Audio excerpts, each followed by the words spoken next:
Colin Sanders and this is the History Books Review. My review of Gibbon's Decline and Fall is building up to the sack of Rome, but before describing the sack of the city in chapter 31, Gibbon treats us to a portrait of the city that is about to be destroyed. Surviving documents enable Gibbon to produce a very full and revealing picture of just what Rome was like in the reign of Theodosius, just before the final collapse of the Western Empire. We've just ploughed through 30 chapters largely composed of one military disaster after another, accompanied with a relentless increase in authoritarian government, religious intolerance, and the rise of what was in effect a police state. So it is quite surprising to find that in Rome itself, quite a lot of people were doing rather nicely, thank you. The Roman Republic had conquered the world on the backs of large numbers of independent but public-spirited and not very rich farmers. In the process, the farmers had for the most part lost their farms and acquired debts. The winners had been the senatorial class, who had succeeded in getting title to the land and the revenues that could be derived from it. They typically owned large swathes of Italy, coupled with holdings in the provinces. The best way of exploiting these was a matter of some debate. The consensus seemed to be that if you were near enough by, it was better to manage them yourself. Otherwise, long-standing tenants who could hand on the tenancy and had interest in maintaining the productivity of the soil was the second best. But a lot of the farms were run by professional managers whose task was to generate cash for the landowner. Cheap labour was obtained, you could simply buy it. There were books on how to squeeze the best income out of your estate, so managers had guidelines to follow. Produce could be sold in the big cities or to the army.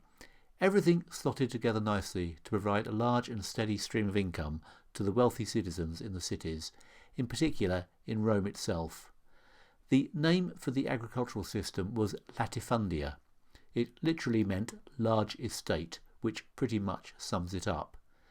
The origin of the latifundia was land conquered during the expansion of the empire, which was then sold off by the state to the only people with cash, which was the big landowners in the Senate. Arguably, the acquisition of these latifundia and the associated slaves to run them was the real fundamental motivation behind the drive to create the empire in the first place. It would explain why Scotland, for example, was never conquered. There simply wasn't any land that at the time was economically viable to exploit. Likewise, when the Romans got into Persia and Mesopotamia, they found systems of farming that they didn't understand and couldn't work out how to make viable, so the latifundia system put a brake on the expansion of the empire. This might explain why Hadrian could give up Trajan's eastern conquests so easily. It was also a system which needed and encouraged stability.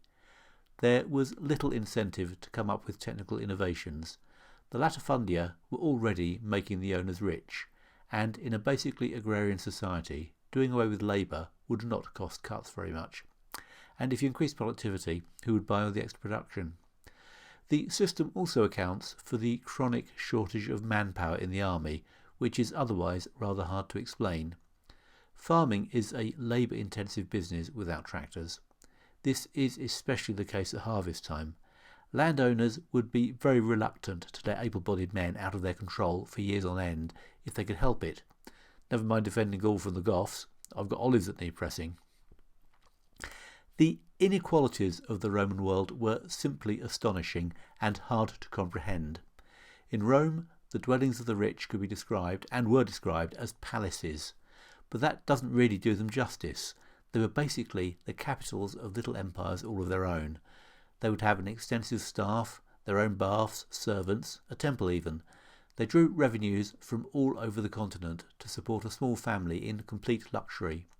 It's perhaps not too surprising that senators could reconcile themselves to the loss of political power when the Republic was overthrown by the emperors. They still had plenty of stuff to look after in their own private lives. It also explains how the empire was so cohesive. It was actually run by a fairly small elite that had lives that were totally at odds with everyone else. A rich man from Spain or Britain could probably relate to his counterpart from Africa or Egypt or from Rome itself much more easily than he could to his compatriots out working in his fields. The interesting thing is that although the latifundian system broke down when the empire that supported it ceased to exist, the basic idea never went away. When the Spanish and Portuguese acquired empires in South America, it was the latifundia model that they turned to. The land in South America was divided into big parcels, really big parcels to the mind of somebody like myself from Britain. The local population were given very little in the way of rights and were exploited where possible as cheap labour. The aim was to produce cash crops that would make the landowner rich enough to become somebody who was somebody back home. The rich brasileiro who made his money in the colonies is a stock figure in Portuguese literature, for example. I have a feeling that someone from the end of the Roman Empire who somehow came back to life in Gibbon's time would have had very little difficulty in working out how the European empires in South America were being run at the time. There were the landlords and their latifundia. They might even recognise the name used for them. In Spanish, latifundios or hacienda, faziendas in Portuguese all come from the same Latin root. The work was being done by slaves or people who might just as well have been slaves for all the rights they had. They might well have also noted that the rich and poor alike were still being hassled by Saxons from northern Europe arriving by boat. But whimsy apart, this is one of those Roman legacies, the consequences of which we are still living with. Even today, South America is not as developed as it might have been, largely as a result of the anti-land tenure system it adopted from the classical model. It's also a warning of the dangers of allowing inequality to get out of control. So, what were these elites like? The accounts suggest that they weren't so very different from elites at most times in history. They were polite to your face when you met them, charming even, but they were quite likely to forget you by the next day. They weren't troubled to study greatly, preferring satirical amusements by the likes of Juvenal or sensationalist histories. Basically, they had it great, and could have had no idea that the setup that had worked so beautifully for centuries was about to come to an end. When Alaric and his Goths turned up, it must have been one heck of a shock. Next time, we'll look at the complex events leading to the sack of Rome. In the meantime, thanks for listening.